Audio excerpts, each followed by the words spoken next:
to ask you this as a judge.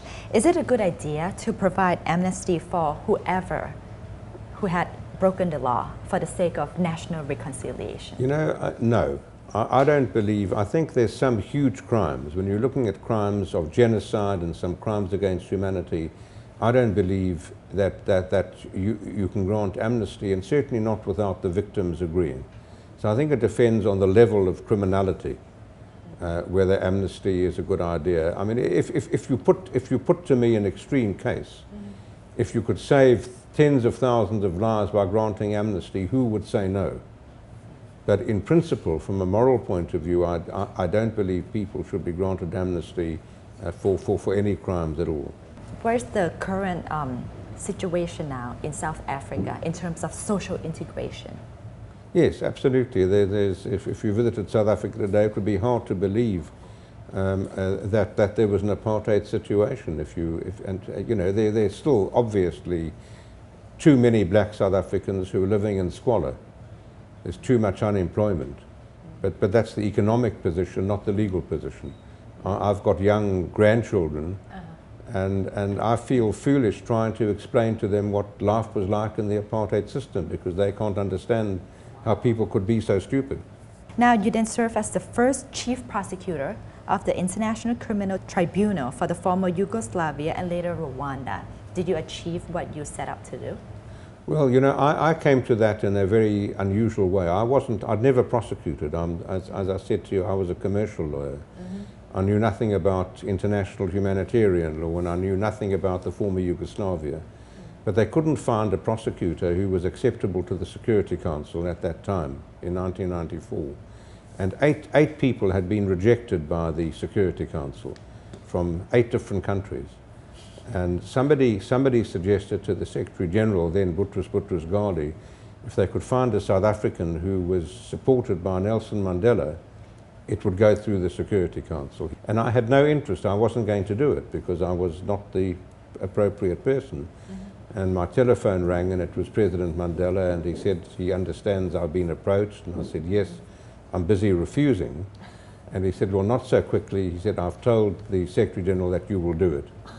So that's how I became effectively the first chief prosecutor at a time when I was not the appropriate person to do the job.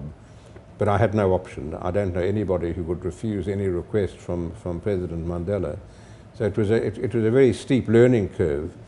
Did you achieve what you actually intended? Oh yes, no. Well, I achieved in setting up the office and starting investigations and getting out the first indictments, including, I might say, the 2 indictments against Karadzic and Mladic. So I was very delighted a few weeks ago when Mladic was eventually arrested and sent for trial in The Hague. Do you think these tribunals can ensure justice around the world? Well, certainly the Yugoslavia Tribunal and the Rwanda Tribunal began the basis of new international criminal justice and led directly to the International Criminal Court that now has 115 members of the United Nations organizing it, members of the court. So yes, I think the Yugoslavia Tribunal was the beginning of a new world of international justice. You also took on the task of the report on Gaza, where you were criticized by many people. Do you regret ever taking on that job? No, I don't. I think it was necessary that it's necessary for all war crimes allegations to be investigated. It was very difficult, particularly in the absence of any cooperation from the Israel government side. But it had to be done, and I have no regrets about doing it. You have received numerous awards and honors for your work, but what is it that you want people to understand about justice? What I want people to understand about justice is really that the customers of justice are the victims, and victims are entitled to justice. They're entitled to the acknowledgement that justice can bring them. You know, why do people complain when the victims of injustice or victims of crime? They want the public acknowledgement of what happened to them. They know what happened to them, but they want other people to acknowledge it. When other people in other countries look at South Africa, what should be the main lesson that we can learn? I think the main lesson to be learned from South Africa was that there's no problem that is so intractable that it cannot be settled. I think all problems can, with good leadership, can be overcome, and that's certainly the lesson from South Africa. We in South Africa wouldn't have believed in the late 1980s that there would be the end of apartheid in a relatively peaceful way. So it should be an optimistic lesson for any country in the world that is faced with problems.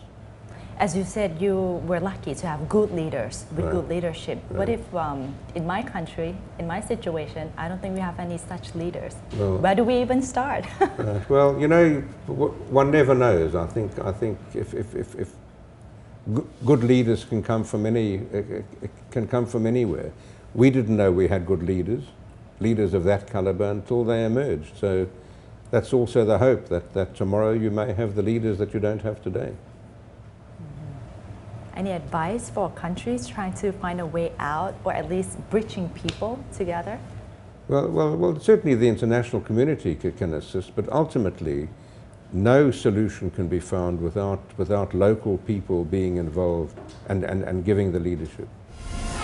สิ่งสำคัญนะคะที่ได้จากการพูดคุยกับผู้พิพากษาโกลด์สโตนก็คือว่าไม่มีอะไรค่ะที่เป็นไปไม่ได้นะคะถ้าเกิดว่าตั้งใจจริงมีผู้นำที่ดีแล้วก็ทุกฝ่ายนั้นให้ความร่วมมือต้องการจะสร้างความปรองดองให้เกิดขึ้นในสังคมจริงๆก็ทำได้แอฟริกาใต้เป็นตัวอย่างนะคะว่าเขาทำได้ค่ะจะคนผิวสีอะไรมาถึงปัจจุบันนี้อยู่ร่วมกันอย่างผาสุกนะคะไม่มีการแก้แค้นเกิดขึ้นแล้วประเทศก็เดินไปข้างหน้าตามระบอบประชาธิปไตยนี่คือสิ่งที่เมืองไทยควรเรียนรู้ค่ะพบกันใหม่สัปดาห์หน้าสำหรับมองเรามองโลกนะคะวันนี้สวัสดีค่ะ